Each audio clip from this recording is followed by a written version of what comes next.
Jeff Bezos beZos. Jeff Bezo's into the richest man on earth according to Forbes. Jeff Bezos has become the first human being on the planet to be worth $200 billion. Yes, you heard that right. $200 billion.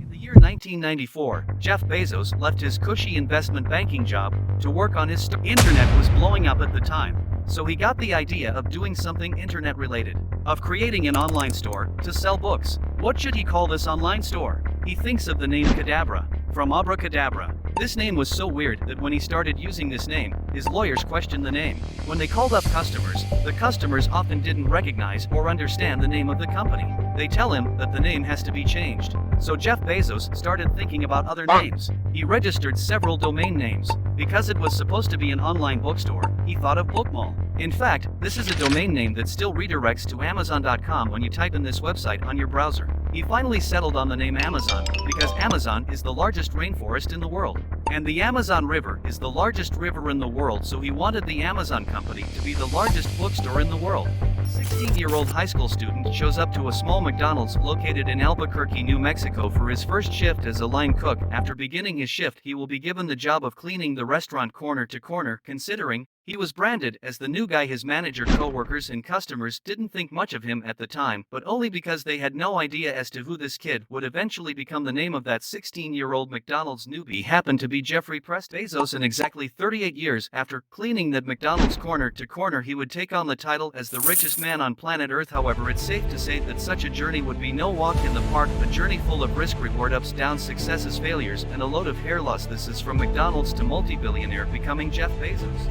Interestingly, if we fast forward to 25 years into the future, today, Amazon is not only the largest bookstore in the world, but also is the largest online store for buying just about anything. And Amazon Prime Video is one of the largest OTT platforms. Amazon Web Services is #1 in its field.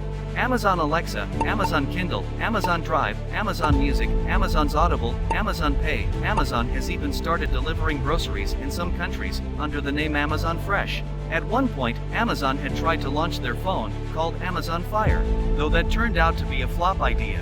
But today, Amazon has become so successful not only as an online store, rather as a company spread over so many sectors. How was it possible? What is the business model of Amazon?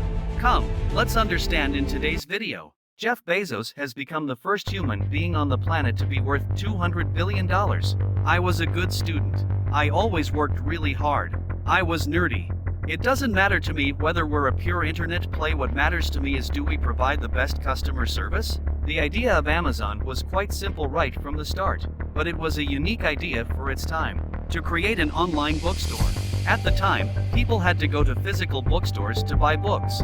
Why not let people buy books online through a website on the internet? Initially, Amazon's website was a mere book-selling website. The advantage of selling books online was that customers could access thousands of books on a single website.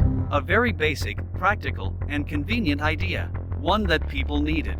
Right from the beginning, even as a startup, Amazon was a successful company. The website was launched in 1995, and by December 1996, they had amassed a customer base of 180,000.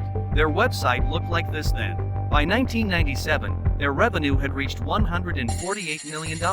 At this point in time, Jeff decided that he didn't want Amazon to remain a private company. Instead, he wanted to list it as a public company in the stock market, so that the company could access more funds to grow. In 1997, Amazon became a public company, and by 1998, Amazon's revenue had reached $600 million.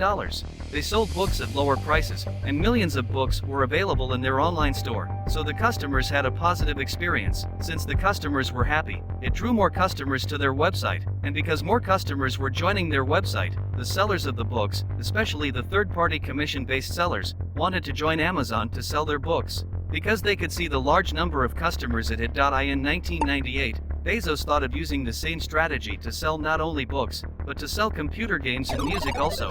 In 1998, Amazon expanded their business. In addition to books, they were also selling computer games and music. It saw unprecedented success, to such an extent that in 1999, Time magazine's Person of the Year was Jeff Bezos. His photo was printed on the front page. With time, Amazon adopted many ideas, big and small. driving forward the growth of the company. One of these ideas was the one-click button. When you shop on Amazon, you would have seen there's an option add to cart, and below it, there's the option buy now with one click.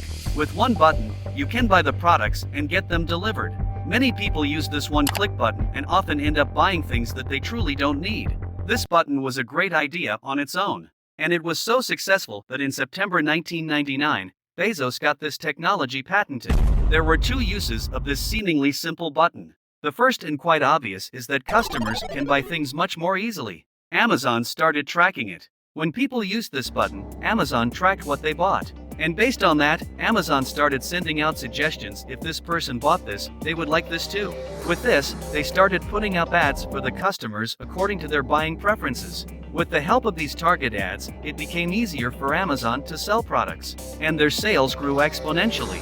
If you have to click on multiple buttons to buy something, it gives you the time to think, do I really need it? Should I buy it? But if one click of a button, you get to buy something, you wouldn't even get the time to think. So the sales of Amazon grew even more. Several companies tried to copy this idea. In 2000, the Amazon Marketplace was launched. Jeff didn't want to be limited to books and games. He wanted everything to be sold on Amazon. Through this marketplace, any third-party vendor could sell anything on Amazon.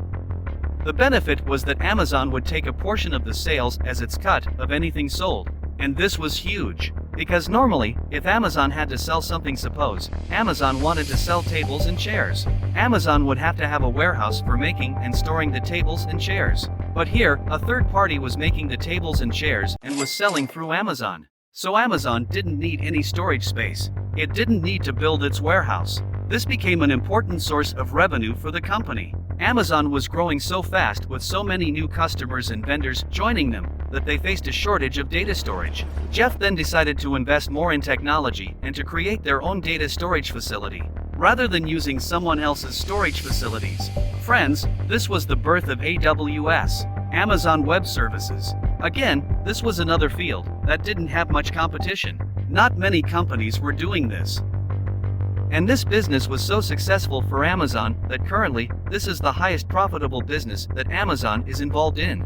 40% of the profitability of Amazon is from AWS, Amazon Web Services. In 2007, Jeff Bezos executed another horizontal expansion of Amazon with the launch of Kindle, an e-reader. Since Amazon had begun as an online bookstore, launching an e-reader so that books could now be read digitally as well as physically was a related expansion. Interestingly, Jeff Bezos decided that Kindle would be a zero-profit device. The cost incurred in making the device would be the only amount recovered from the buyers, and Amazon would earn zero profit from selling Kindle. You would be surprised to know this. You might wonder how it could be possible.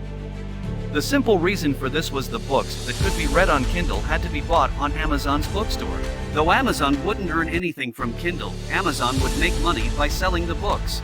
This business strategy was very successful too. With this, Kindle could become a very low-cost device. Friends, you might have noticed one thing. So far in the story, the areas that Amazon was successful in most of the areas, Amazon was the first company to properly get into the business, to capture the market. There was a significant first-mover advantage that Amazon exploited time and again, such as Amazon's Fire Phone. When Amazon tried to launch its smartphone in 2014, but 2014 was already quite late to launch a smartphone. The first iPhone was launched in 2007, and Android was launched a few years later. By 2014, there was tough competition between Apple and Android. Both companies were innovating continuously and bringing in new technologies. In this case, when Amazon came up with its smartphone, it was very difficult for Amazon to compete with the experienced players. That's why Amazon's Fire Phone was a huge failure. A similar thing was seen in the Indian market. In Amazon's business field, Flipkart was launched in 2007. Amazon hadn't entered the Indian market in 2007. Flipkart got the first mover advantage here, and this advantage remained for years. Due to the coronavirus pandemic, it increased further because everything was closed during the lockdown, so everyone was ordering goods on Amazon while other shops were closed. Amazon got a huge advantage from it. Due to this, Jeff Bezos became the richest man in the world. For the human race, from a 17-year-old mother to a child genius to valedictorian to McDonald's to hedge fund senior executive to online book salesman to millionaire to billionaire to news magnate to space explorer to the richest man. But Jeff Bezos has shown that perseverance is king. Focus on the customer, not the competitor, and never give up until you get what you want. This legend has shown that it doesn't matter where you come from, doesn't matter that your stock might drop by 95 during your crisis, and it doesn't matter how much hair you have on your head, you can still succeed if you don't give up. One of my favorite quotes said by this man choosing to work hard is the key to being successful. This was Amazon's interesting story.